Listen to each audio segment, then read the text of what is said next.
पहनकर काम करने में बहुत दिक्कत होती है।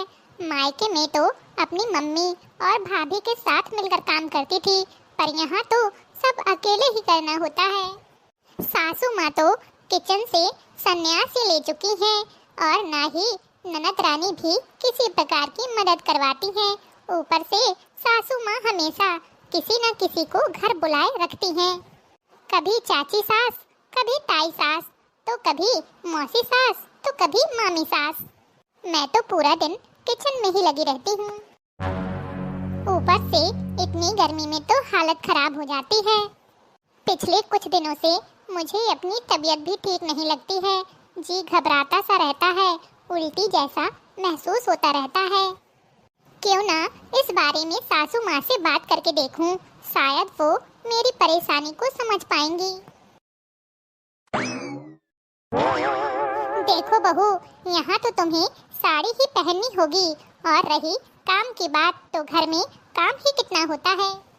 अच्छा ठीक है माँ जी, कुछ ही दिन की तो बात है, फिर मुझे रजत जी के पास चले जाना है। बड़ी आई, सूट पहनेगी। तुमने आज मुझे दुनिया की सबसे बड़ी खुशी दी है। अजी सुनिए ना, अब मुझे बहुत ज्यादा थकान होने लगी है। अक्सर उल्टियाँ आती रहती हैं, खाने में भी कुछ अच्छा नहीं लगता है और काम करने में बहुत दिक्कत होती है। अच्छा ऐसा है क्या? तो तुम माँ से बोल देना कि वो एक काम वाली रख लें। जब मैं अगली बार आऊँगा छुट्टी में तो तुम्हें साथ ले चलूँगा। अच्छा ठीक है। माँ जी, मुझे आपसे कुछ बात करनी थी। हाँ बहू बोलो। वो दरअसल हम लोग एक काम वाली रख लेते तो अच्छा रहता। क्या काम वाली? नहीं नहीं, इस घर में कोई काम वाली नहीं आएगी। इस हालत में काम करते रहना चाहिए जिससे नॉर्मल डिलीवरी हो सके। माँ? हाँ मुझे पता है, अब तू भी अपनी बीवी की तरफदारी करेगा।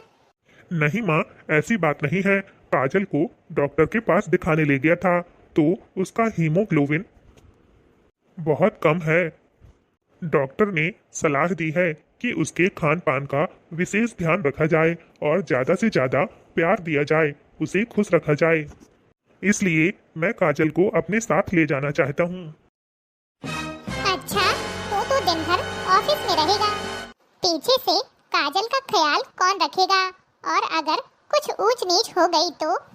इसलिए डिलीवरी तक बहू को यहीं रहने दे, उसके बाद अपने साथ ले जाना। माँ जी ठीक ही तो कह रही हैं। अच्छा ठीक है, लेकिन जितना हो सके उतना ही काम करना। और हाँ, आगे बढ़कर मम्मी और रेनू से मदद मांग लेना। और सुनो, अच्छी किताबें पढ़ना, खुद को खुश रखना।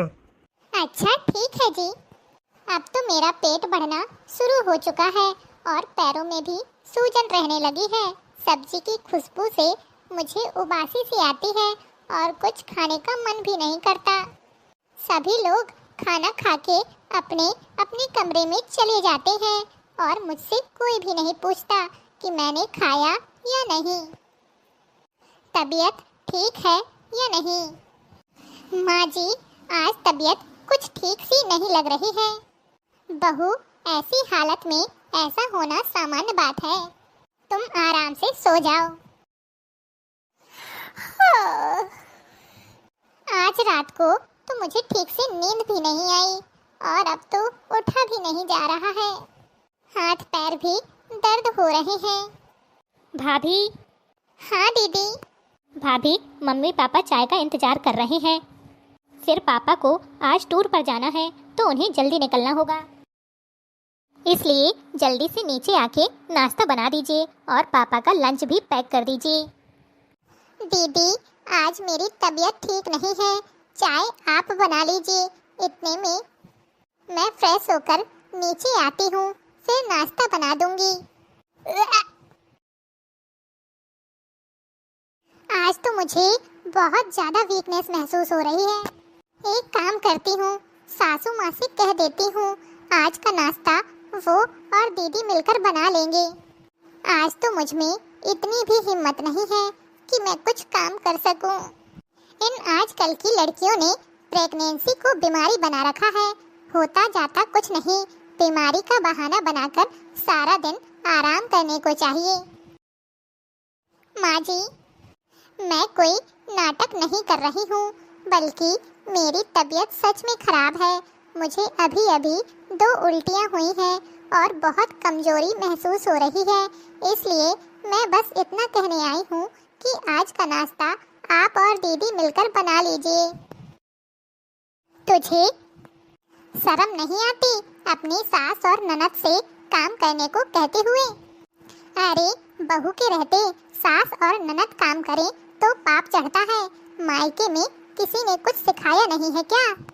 दरवाजे पर खड़ी होकर छिपकर बातें सुनना, यही संस्कार दिए हैं क्या माँ बाप ने? यहाँ खड़ी होकर सास से जुबान लड़ाती हो। तबीयत तो तुम्हारी बिल्कुल भली चंगी लग रही है और ऐसी हालत में थोड़ा बहुत तो लगा ही रहता है। अरे हमने भी संयुक्त परिवार में रह के सारा काम करते हुए 3 बच्चों को जन्म दिया है, पर मजाल जो कभी सास से बदजुबानी की हो। पर इन आजकल की लड़कियों में जरा भी शर्म नहीं बची है। जाओ यहाँ से और जाकर अपने ससुर जी के लिए नाश्ता और लंच बनाओ, उन्हें जल्दी निकलना है। इस घर में मेरी तकलीफ कोई नहीं समझेगा। एक काम करती हूँ, जल्दी से एक तरफ चाय चढ़ा देती हूँ और दूसरी तरफ नाश्ते की तैयारी करने लगती हूँ। सब्जी कुकर में चढ़ा देती हूँ। जब तक सीटी आएगी तब तक कमरे में जाकर आराम कर लूँगी। हे भगवान, सिर बहुत भारी भारी सा लग रहा है, चक्कर से आ रहे हैं। मेरी आंखों के सामने अंधेरा क्यों छा रहा है? काजल, क्या हुआ मुझे? मैं यहाँ हॉस्पिटल में। काजल, तुम्हारा गर्भपात हो चुका है। क्या? नहीं नहीं, ऐसा नहीं हो सकता। मैं अपने बच्चे की मौत की जिम्मेदार हूँ। अगर समय रहते ही मैंने गलत का विरोध किया होता तो आज ऐसा नहीं होता। काम नहीं हो पा रहा था तो घर वालों की मदद ली होती। साड़ी में अटक कर चल नहीं पा रही थी तो आरामदायक कपड़े पहनने शुरू किए होते और थोड़ी हिम्मत दिखाई होती तो आज मेरा बच्चा जिंदा होता। दोस्तों, आज मैं आपसे एक राय जानना चाहूंगी। कहानी में काजल के अजन्मे बच्चे की मौत का जिम्मेदार कौन है? बचपन से मिले संस्कार जिनकी वजह से बेटियां ससुराल में सही या गलत के खिलाफ आवाज नहीं उठा पाती हैं, या फिर ससुराल की वो परंपराएं कि बहू की तबीयत चाहे कितनी खराब हो, सास के काम करने का उस पर पाप चढ़ेगा, या चाहे कुछ भी हो जाए साड़ी ही पहननी होगी। क्या केवल साड़ी पहनने पर ही लड़की आदर्श बहू कहलाएगी? सच्चाई जानते हुए भी पति का यह सोचते हुए चुप रहना कि कुछ दिनों में सब ठीक हो जाएगा, ऐसा सोचना कहाँ तक ठीक है? आप लोग कमेंट बॉक्स में कमेंट करके जरूर बताइएगा।